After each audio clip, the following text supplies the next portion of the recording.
안녕하세요. 우리들의 이야기입니다. 오늘의 사연 시작합니다. 저는 그때 몰랐습니다. 제가 평생을 바쳐 키운 딸이 제 목숨이 위태로운 순간에 그런 말을 할 줄은. 엄마 똥오줌을 내가 왜 치워? 그 말을 들은 순간 저는 병실 천장을 바라보며 생각했습니다.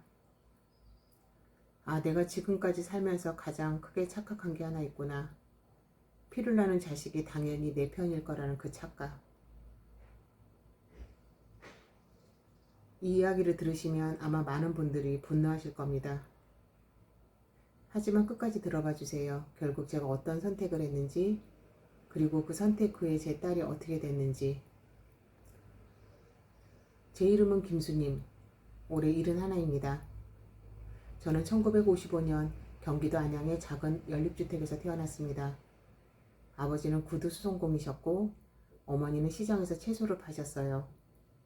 넉넉하진 않았지만 굶는 날은 없었습니다. 위로 오빠 둘, 아래로 남동생 하나. 저는 셋째였고 유일한 딸이었습니다. 어릴 때부터 저는 영약하다는 소리를 들었습니다. 머리가 좋다는 뜻이 아니라 눈치가 빠르고 부지런하다는 뜻이었죠. 학교를 졸업하고 바로 공제공장에 들어갔습니다. 18살 때였어요. 월급을 받으면 반은 집에, 반은 저축했습니다. 그때부터 돈을 모으는 게 습관이 됐어요. 25세 남편을 만났습니다. 선을 봤는데 키가 크고 말이 적은 사람이었어요. 당시 중소기업 공장에서 반장을 하고 있었는데 무척 성실해 보였습니다. 어머니가 저 사람이면 굶기지는 않겠다라고 하셔서 결혼을 결심했어요. 결혼식은 소박했습니다. 전세 보증금 400만 원짜리 단칸방에서 신혼을 시작했고 저는 결혼 후에도 일을 멈추지 않았습니다. 낮에는 공제공장, 저녁에는 부업으로 내복 포장 일. 남편도 야근을 많이 했고 우리 부부는 정말 쉬는 날이 없었습니다. 결혼 2년 만에 딸이 태어났습니다. 이름은 한소영이라고 지었죠. 3.2kg의 건강한 아이였어요. 분만실에서 아이 울음소리를 처음 들었을 때 저는 평생 잊을 수 없는 감정을 느꼈습니다. 아, 이 아이를 위해서라면 뭐든 할 수 있겠다. 진심으로 그런 생각이 들었습니다. 그리고 전 실제로 뭐든 했습니다. 소영이는 어릴 적부터 예뻤어요. 눈이 크고 피부가 하얗고 웃으면 보조개가 생겼습니다. 동네 사람들이 영화배우 할 얼굴이라고 했어요. 저는 그 말이 싫지 않았습니다. 아니, 솔직히 자랑스럽고 기분이 좋았죠. 남편은 아들을 원했습니다. 시어머니도 아들을 원했고요. 하지만 저는 둘째를 가지지 못했습니다. 소영이를 낳고 난 뒤 자궁에 문제가 생겨서 더 이상 임신이 어려웠거든요.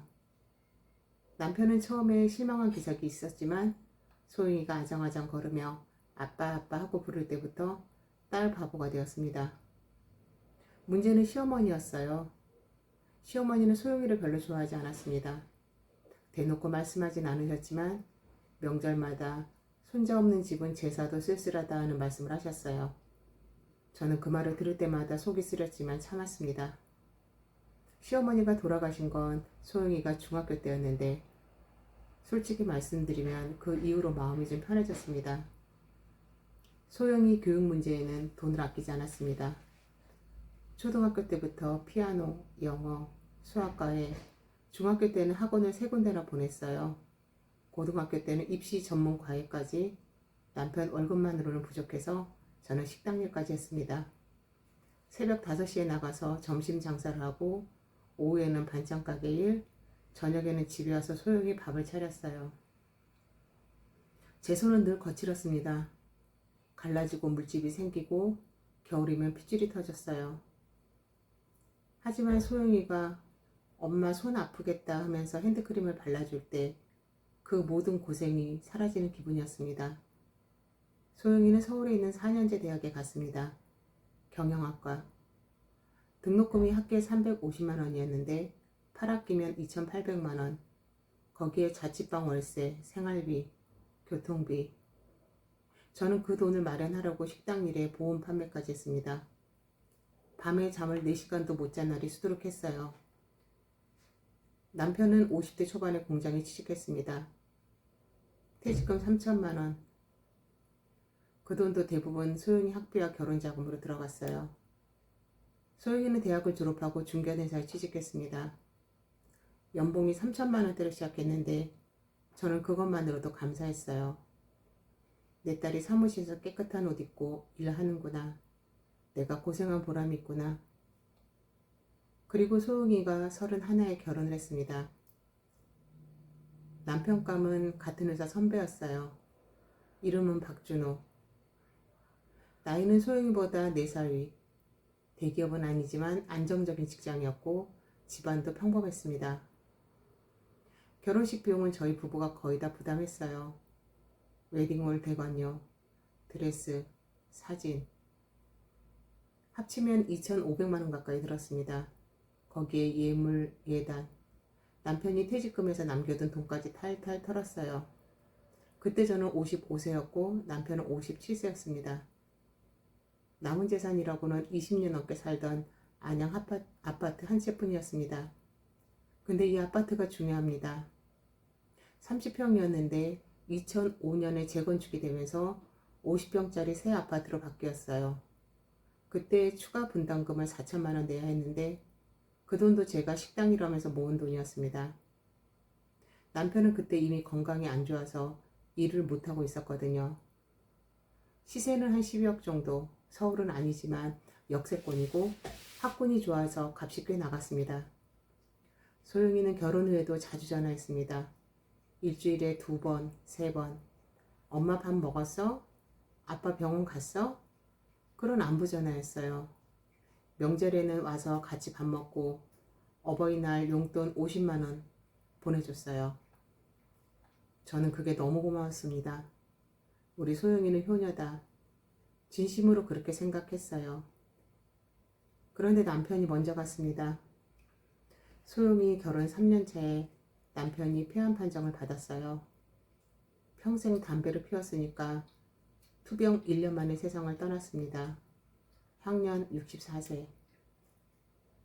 장례식에서 소영이가 많이 울었어요. 저도 울었고요.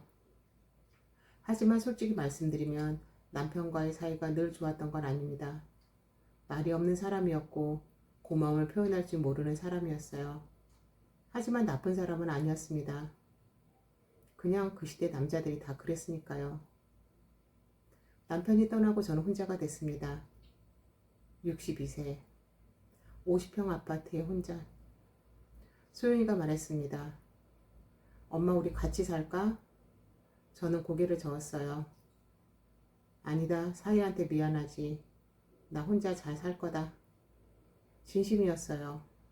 전 혼자 사는 게 싫지 않았습니다. 오히려 편했어요. 새벽에 일어나서 공원 산책하고 아침 먹고 드라마 보고 점심 먹고 또 산책. 저녁에는 전화 한 통이면 됐어요. 국민연금이 한 달에 68만 원 나왔고 남편 유족연금이 42만 원, 합치면 110만 원. 거기에 저축해둔 돈이 좀 있으니까 생활에 큰 무리는 없었습니다. 소영이는 그래도 한 달에 한 번은 꼭 왔어요. 과일 사들고 반찬 만들어 놓고 청소기 돌려주고. 그때까지는 좋은 딸이었습니다. 변화가 시작된 건 제가 68세 때였습니다. 약 한 3년 전이에요. 건강검진에서 위 내시경을 했는데 의사 선생님이 표정이 좋지 않았습니다. 김수님 씨, 조직 검사를 해봐야 하는데요. 일주일 뒤 결과가 나왔습니다. 위암 2기. 선생님이 말씀하셨어요. 다행히 림프절 전이는 아직 없습니다. 수술하면 이유가 좋을 겁니다. 위 절제술을 하게 되는데 한 달 정도 입원과 회복 기간이 필요합니다. 수술 자체는 무섭지 않았어요. 제가 무서웠던 건 수술 후였습니다. 위를 3분의 2 절제하면 한동안 밥을 제대로 못 먹습니다. 죽만 먹어야 하고 조금만 먹어도 화장실을 자주 가야 합니다. 혼자 사는 생활이 어렵다라고 하더라고요. 최소 한 달은 누가 옆에 있어야 된다고요. 저는 소영이에게 전화했습니다. 소영아, 응, 엄마 왜? 엄마가 위암이래. 전화기 너머로 소영이가 숨을 크게 들이마시는 소리가 들렸어요. 뭐? 엄마 진짜야? 이 길에 수술하면 괜찮다는데 수술 후에도 한 달 정도 누가 좀 도와줘야 된대. 소영아, 엄마가 부탁 하나만 할게. 엄마 수술하고 한 달만 와서 봐줄 수 있겠니? 짧은 침묵이 흘렀습니다. 엄마, 내가 일단 준호 오빠랑 이야기해볼게. 회사도 있고 회사 일도 있잖아. 그래. 천천히 생각해. 저는 전화를 끊고 마음이 좀 놓였습니다. 소영이가 와준다면 걱정이 없겠다 싶었어요. 그때까지도 저는 제 딸을 믿고 있었으니까요. 수술 날짜가 잡혔습니다. 2주 뒤. 저는 소영이에게 다시 전화했어요. 소영아, 수술이 다음 주 목요일이야. 아, 엄마, 와줄 수 있는 거지? 그게... 목소리가 이상했습니다. 평소에 밝은 톤이 아니라 뭔가 피하는 듯한 찝찝한 톤. 엄마, 나 사실 준호 오빠랑 여행 예약해놨어. 발리. 이미 비행기 표도 끊었고 호텔도 잡았고 취소하면 위약금이 300만 원이야. 엄마 미안.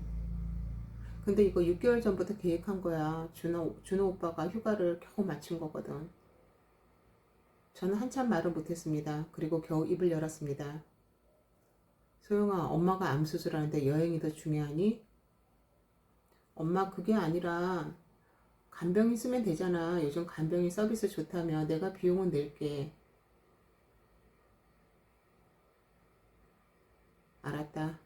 저는 그렇게 전화를 끊었습니다.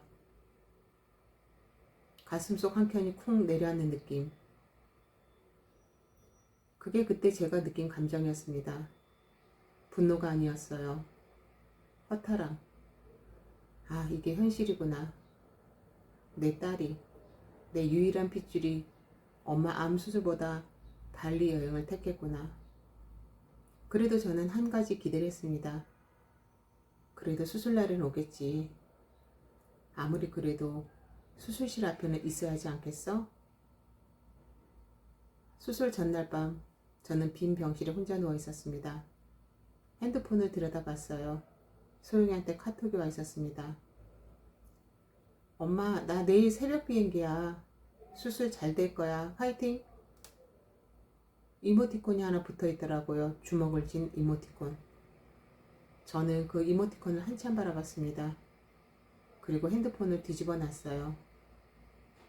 그날 밤 잠을 한숨도 못 잤습니다.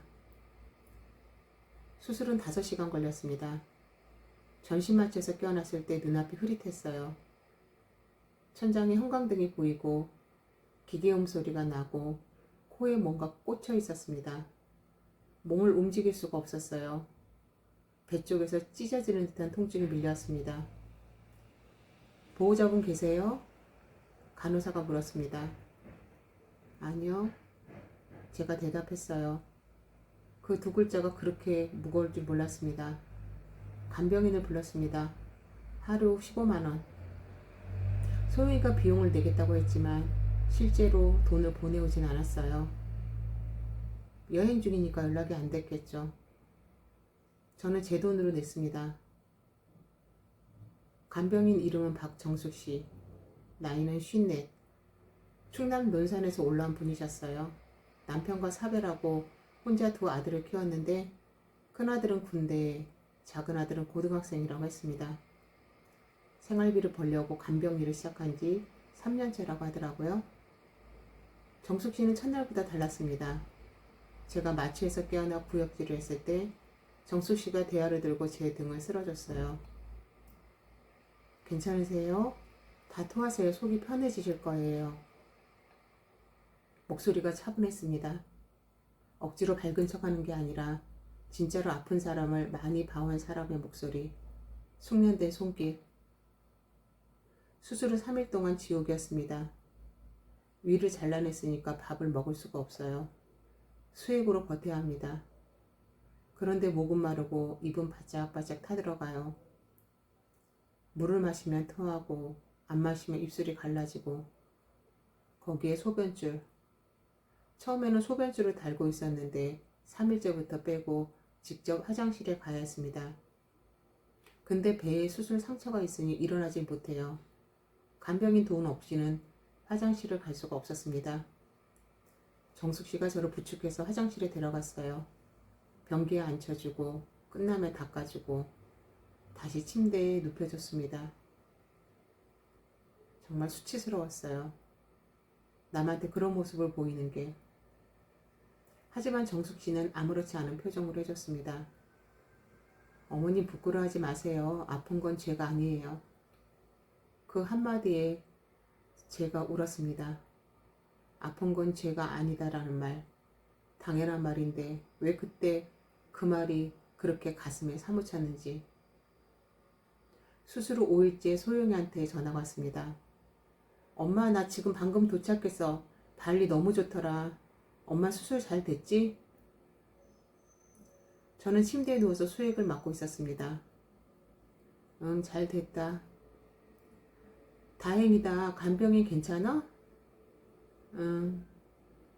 엄마 나 이번 주는 좀 바빠. 여행 다녀온 거 정리도 해야 하고 회사 밀린 일도 있고 다음 주에 갈게. 그래. 엄마 근데 간병인 비용 얼마나?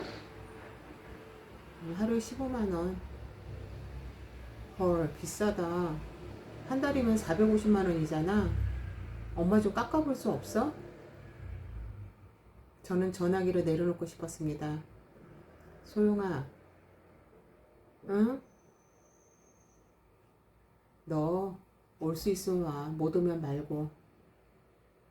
엄마 왜 그래? 삐진 거야? 아니다. 그러고 전 전화를 끊었습니다. 소영이는 그 주에도 오지 않았습니다. 다음 주에도요. 결국 수술 후 처음으로 소영이가 병원에 온 건 2주가 지나서였습니다. 과일 바구니 하나를 들고 왔어요. 소영이가 병실에 들어왔을 때 마침 간병인 정숙 씨가 저를 부축해서 화장실에서 나오는 중이었습니다. 수술 후 위장이 약해져서 설사를 자주 했거든요. 그날도 급하게 화장실에 갔는데 옷에 좀 묻었어요. 정숙 씨가 아무렇지도 않게 닦아주고 갈아입혀주고 있었습니다. 소영이가 그 장면을 봤어요.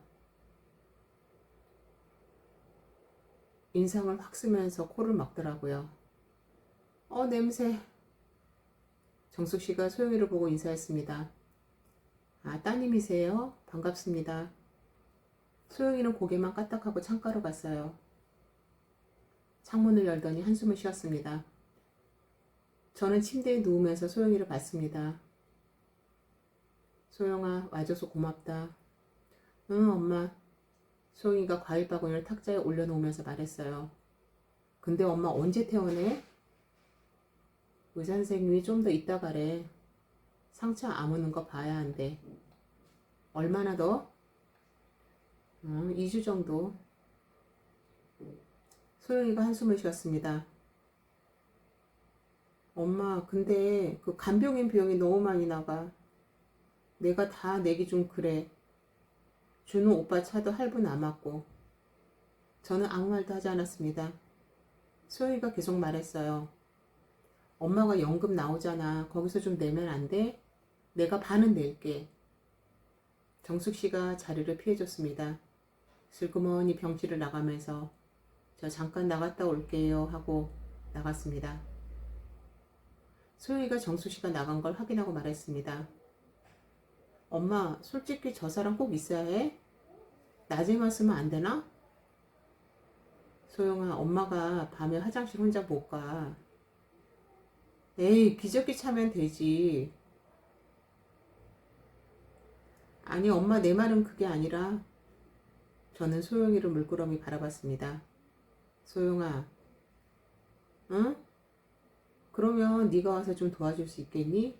간병인 비용이 아까우면 네가 오면 되잖아. 그때 소영이가 한 말, 평생 잊을 수 없는 그 말.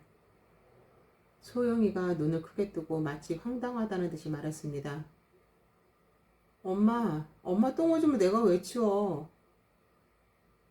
병실이 조용해졌습니다. 심장 모니터 소리만 삐삐삐 울렸어요. 저는 소영이 얼굴을 바라봤습니다.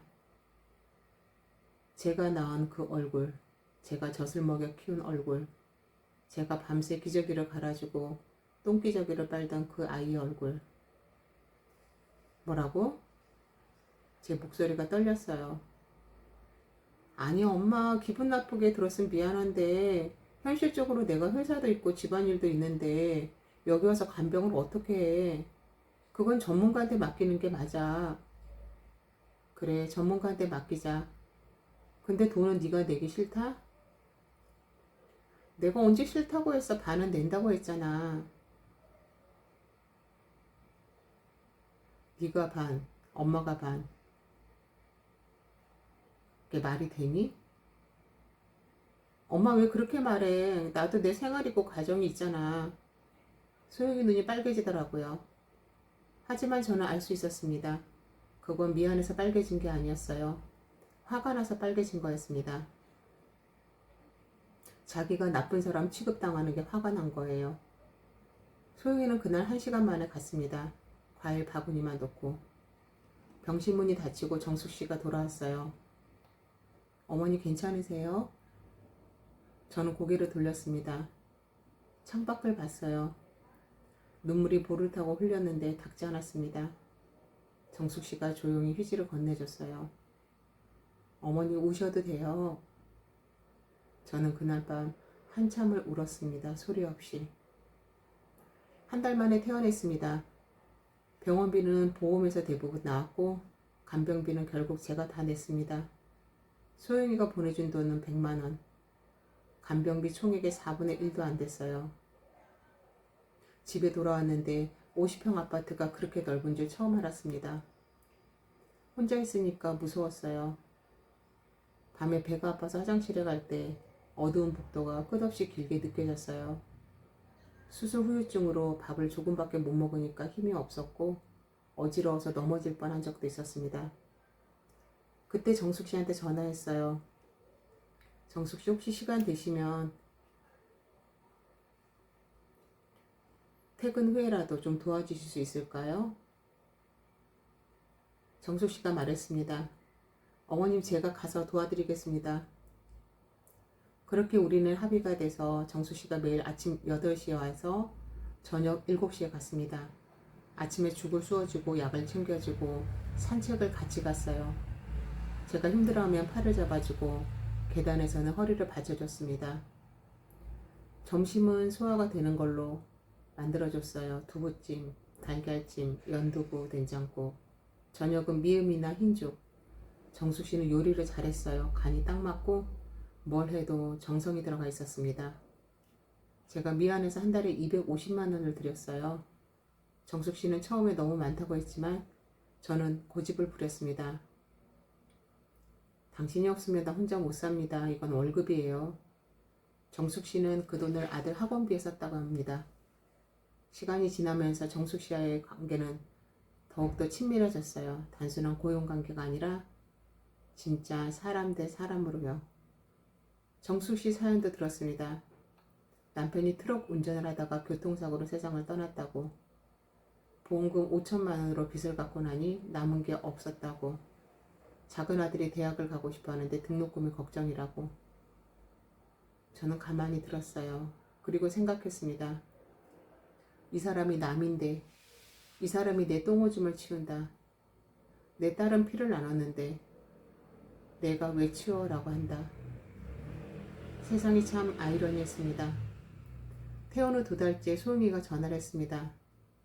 엄마 나 주말에 갈게. 소영이가 왔을 때 정숙 씨가 부엌에서 점심을 준비하고 있었어요. 소영이가 현관에 들어서자마자 슬리퍼를 보더니 미간을 좁혔습니다. 엄마 저 아줌마 아직도 오는 거야? 정숙 씨가 도와주고 있어. 엄마 이제 거의 다 나은 거 아니야? 아직도 간병이 필요해? 소영아 엄마가 혼자 밥을 못 먹어. 위를 잘라냈으니까 조금씩 자주 먹어야 하는데 그걸 혼자 하기 힘들어. 소영이가 거실 소파에 앉으면서 말했습니다. 근데 엄마 한 달에 저 아줌마 얼마 줘? 250만 원. 250만 원? 소영이 눈이 커졌어요. 엄마 미쳤어? 간병인한테 250만 원을 줘? 소영아, 저분이 엄마 목숨을 살린 거다. 아니, 그건 그렇다 치고 매달 250만 원이면 1년이면 3천만 원이야. 엄마 연금이 110만 원밖에 안 되는데 나머지는 저축 금액에서 빠지는 거잖아. 저는 소영이를 바라봤어요. 이 아이가 진짜 걱정하는 게 뭔지 알 수 있었습니다. 엄마 건강이 아니었어요. 엄마 돈이었습니다. 소영아, 응? 엄마 돈 줄어드는 게 걱정이니? 아니, 엄마 그런 뜻이 아니라. 아니, 솔직하게 말해봐. 엄마 돈이 간병인한테 가는 게 아까운 거지? 소영이가 입술을 깨물었습니다. 그때 정숙 씨가 점심을 차려서 나왔어요. 연두부 된장찌개, 나물 반찬 3가지. 소영이 앞에도 내놓아줬습니다. 따님도 같이 식사하세요. 소영이는 젓가락을 들지 않았어요. 찌개를 한번 내려다보더니 말했습니다. 이거 MSG 넣은 거 아니에요? 정숙 씨가 웃으며 대답했어요. 아니에요. 다시마 육수로 끓였어요. 소영이가 한 숟갈 떠먹더니 아무 말 없이 밥을 먹었습니다. 다 먹고 나서도 잘 먹었습니다를 안 했어요. 정숙 씨가 설거지를 하러 부엌에 들어가니까 소영이가 목소리를 낮추고 말했습니다. 엄마, 저 사람 조심해. 나이 든 분들 간병인한테 재산 뺏기는 경우가 많더라고. 소영아, 진짜야 엄마. 그 뉴스에도 나와. 간병인 돈 많은 노인네한테 접근해서 유산 받는 경우. 엄마도 이 집 있잖아. 50평이면 12억이야. 저는 소영이를 똑바로 바라봤습니다. 소영아, 네가 엄마한테 한 말 기억나니? 무슨 말? 엄마 똥오줌을 왜 내가 치우냐 했잖아. 네가 안 치울 거 정숙 씨가 치웠다. 네가 안 올 때 정숙 씨가 왔다. 네가 여행 간 사이에 정숙 씨가 엄마 등을 쓸어주고 안아줬다. 소영이 얼굴이 밝게 변했습니다. 엄마, 그건 그때 내가 좀 그랬다 치고. 그때가 언제냐? 엄마가 암 수술 받던 날이다. 소영아, 너 오늘 이제 집에 가라. 그만. 소영이는 그날도 1시간 만에 갔습니다. 문을 3개 닫고. 그 이후로 소영이에게 연락이 뜸해졌어요. 대신 사위한테 전화가 왔습니다. 어머님, 저 준호입니다. 준호야. 어머니 요즘 그 소영이가 좀 예민합니다. 어머니랑 일이 좀 있었다고. 그래. 어머니 그 간병인분 좋으신 건 알겠는데 소영이 입장에서는 좀 불안한 거예요. 혹시 재산 같은 문제가 생기면 어떡하냐고. 준호야. 네? 솔직히 물어볼게. 너희들 혹시 돈이 필요하니? 네. 집 대출이 좀 남아있어가지고. 짧은 침묵. 그리고 사위가 말했습니다. 3억이 좀 넘습니다. 그래서 엄마 아파트가 걱정인 거구나. 어머님 그런 뜻이 아니라. 아니, 됐다. 솔직한 게 낫지. 끊을게. 저는 전화를 끊고 천장을 바라봤습니다. 다 보이더라고요. 소영이가 왜 간병인 비용을 걱정하는지, 왜 정숙 씨를 경계하는지, 왜 자꾸 아파트 이야기를 하는지. 12억짜리 50평 아파트. 그게 결국 엄마가 아니라 유산이었던 거예요. 그 뒤로 석 달 동안 소영이는 딱 2번 왔습니다. 한 번은 추석 때 송편을 사와서 30분 있다 갔어요. 정숙 씨가 차려놓은 추석상은 안 먹고 자기가 사온 송편만 먹고. 한 번은 제 생일 케이크를 사왔는데 편의점 케이크였어요. 엄마 급하게 사왔어. 이것밖에 없었어. 그러더라고요. 20분 있다 갔습니다. 반면 정숙 씨는 매일 왔어요. 비가 오나 눈이 오나. 제 생일에는 미역국을 끓여줬습니다. 어머니 오래오래 건강하세요. 카네이션은 아니었지만 직접 만든 수세미를 선물로 줬어요. 빨간 실로 꽃 모양을 만든 거였는데 투박했지만 정성이 느껴졌습니다. 추석에도 정숙씨가 전 부쳐주고 나물 만들어주고 식혜까지 끓여줬어요. 둘이 마주 앉아 먹는데 그게 그렇게 따뜻할 수가 없었어요. 그때 저는 결심했습니다. 먼저 변호사를 찾아갔습니다. 안양에서 30년 된 법률사무소. 남편 사망 때 상속 문제로 한번 상담한 적이 있는 분이셨어요.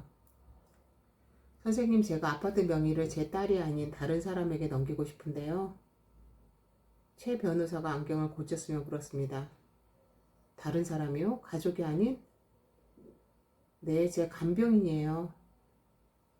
어머니, 그게 좀 복잡합니다. 법적으로 증여는 가능하지만 따님이 유류분 청구를 할 수 있습니다. 그게 뭡니까? 법정 상속인에게 보장되는 최소한의 상속 몫입니다. 따님이 유일한 자녀시면 전체 재산의 2분의 1이 법정 상속분이고 유류분은 그 절반인 4분의 1입니다. 그러면 4분의 3은 제가 원하는 사람에게 줄 수 있다는 거죠? 생전 증여를 하시면 가능합니다. 다만 사후에 따님이 유류분 반환 청구를 하면 일부 돌려줘야 할 수는 있어요. 저는 생각했습니다. 그리고 말했어요. 선생님, 생전 증여를 하겠습니다. 지금 바로요. 어머니, 급하게 결정하실 문제가 아닙니다. 따님하고 한번 대화를. 선생님, 네? 제가 암 수술을 받을 때 제 딸이 뭐 했는지 아세요? 발리 여행 갔어요.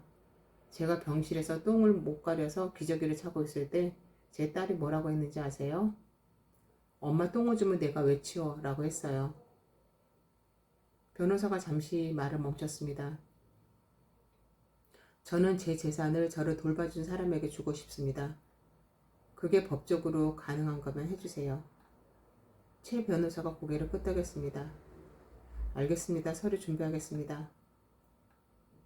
아파트 명의 이전은 생각보다 빨리 진행됐습니다. 증여세가 문제였어요.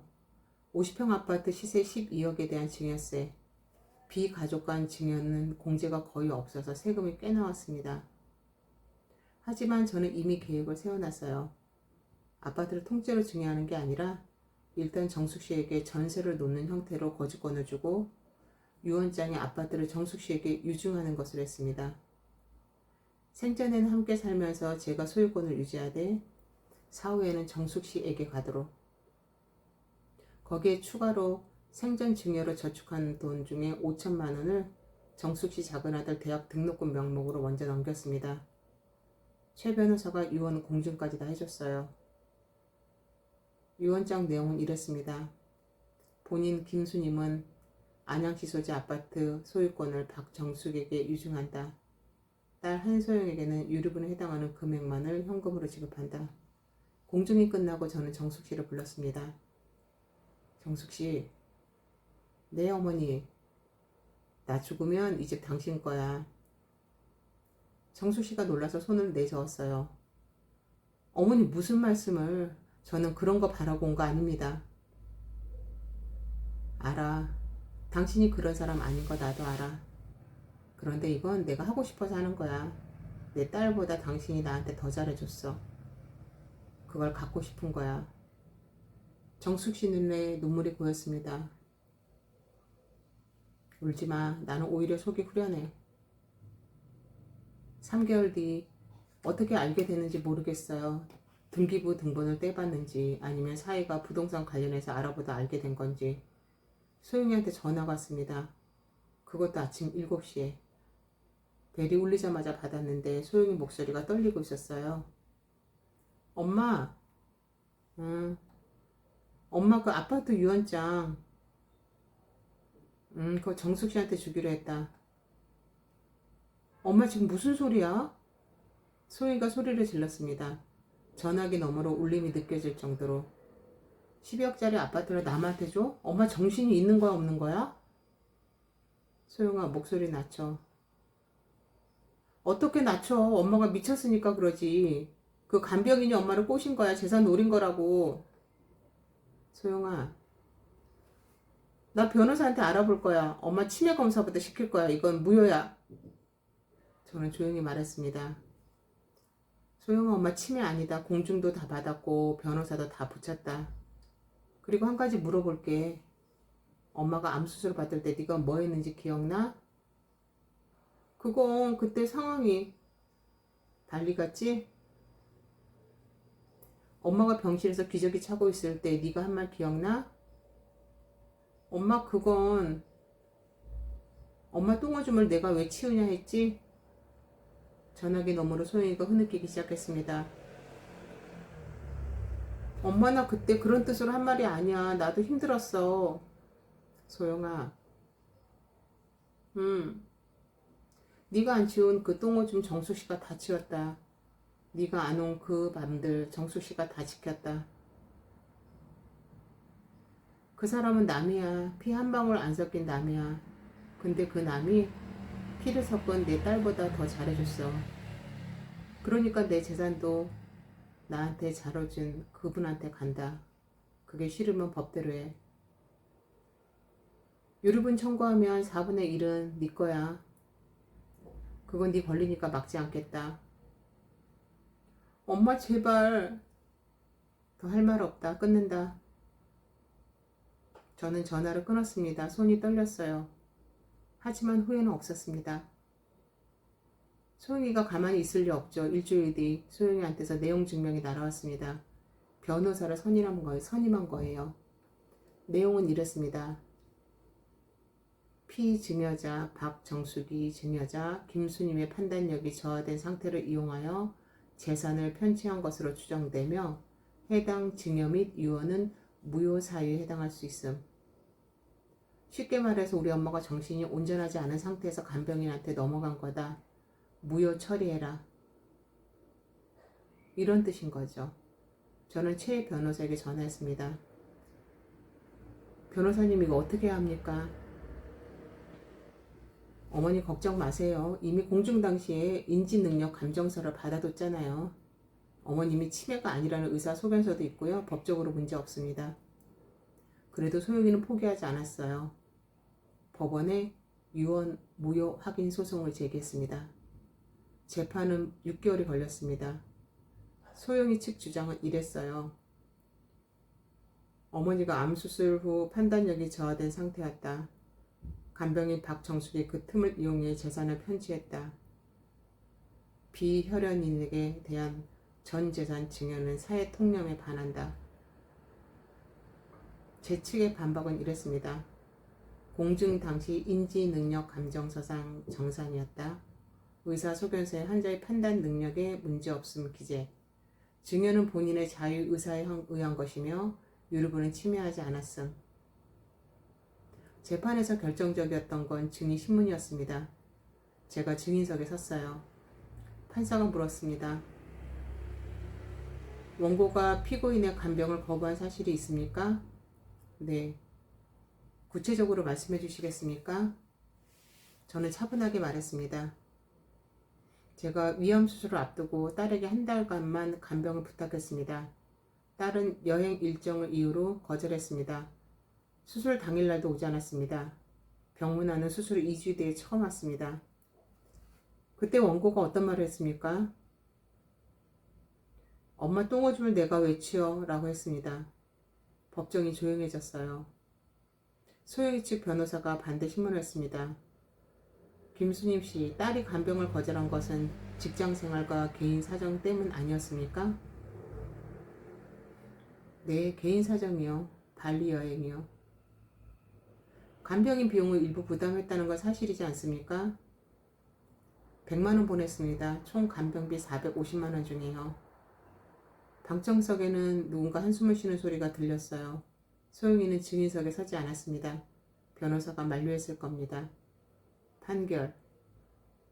원고의 청구를 기각한다. 피고 김수님의 유언 및 증여 행위는 본인의 자유의사에 의한 것으로 인정되며 인지능력에 하자가 있었다고 볼 증거가 없다. 다만 원고는 유류분 반환 청구권을 별도로 행사할 수 있다. 제가 이겼습니다. 판결 후 한 달 소영이한테서 전화가 왔습니다. 이번에는 목소리가 달랐어요. 떨리는 것도 아니고 화가 난 것도 아니고 지쳐 있었습니다. 엄마, 엄마 내가 잘못했어. 진짜 잘못했어. 그때 내가 왜 그랬는지 모르겠어. 엄마가 암이라는데 여행을 가다니. 진짜 미쳤었나봐. 엄마 재산 같은 거 이제 상관없어. 진짜야. 아파트고 뭐고 필요 없어. 엄마랑 다시 예전처럼 지내고 싶어. 저는 한참 동안 전화기를 들고 있었습니다. 예전 같았으면 울었을 거예요. 그래 우리 소영이 하면서 다 용서했을 거예요. 근데 안 되더라고요. 가슴에서 뭔가가 이미 사라져버린 느낌. 소영아, 응 엄마. 엄마도 네가 미운 건 아니다. 근데 있잖아. 엄마가 그 병실에서 혼자 누워있을 때 그때 뭔가가 느껴졌어. 네가 보낸 그 이모티콘 있잖아. 주먹 쥔 거. 그거 보면서 엄마가 생각한 게 뭔지 아니? 아, 이 아이한테 나는 이모티콘 하나면 되는 사람이구나. 그런 생각이 들었어. 소영이가 울기 시작했습니다. 엄마 제발. 소영아, 네 유류분은 줄 거야. 법대로. 그건 네 권리니까. 근데 그 이상은 안 된다. 이 아파트는 정숙 씨한테 간다. 엄마 나 좀 만나자. 얼굴 보고 얘기하자. 응 엄마. 소영아. 응? 엄마가 안 걸렸을 때 네가 해준 말 있잖아. 간병인 쓰면 되잖아. 그 말이 맞았어. 간병인 쓰니까 됐어. 네 없어도 됐어. 근데 그게 슬프더라. 내 딸이 없어도 되는 세상이 이렇게 슬픈 건지 몰랐어. 저는 먼저 전화를 끊었습니다. 그리고 다시는 받지 않았습니다. 소영이는 유류분 청구를 했습니다. 법대로 했어요. 아파트 시세의 4분의 1에 해당하는 금액 3억 원. 저는 저축해 둔 돈과 보험금으로 그 돈을 마련해서 소영이에게 보냈습니다. 계좌이체로 메시지 없이. 소영이는 그 돈을 받았어요. 그 뒤로 전화가 와서 몇 번 받았지만 거의 받지 않았습니다. 카톡 메시지도 왔어요. 엄마 미안해. 보고 싶어. 저는 읽지 않고 답장하지 않았습니다. 사위한테도 전화가 왔어요. 어머니 소영이가 요즘 많이 힘들어합니다. 매일 울어요. 준호야 미안하다. 근데 이건 내 결정이다. 명절에 소영이가 오겠다고 했지만 저는 문을 열어주지 않았습니다. 초인종이 울리고 문을 두드리는 소리가 나고 한참 뒤에 소영이 목소리가 들렸어요.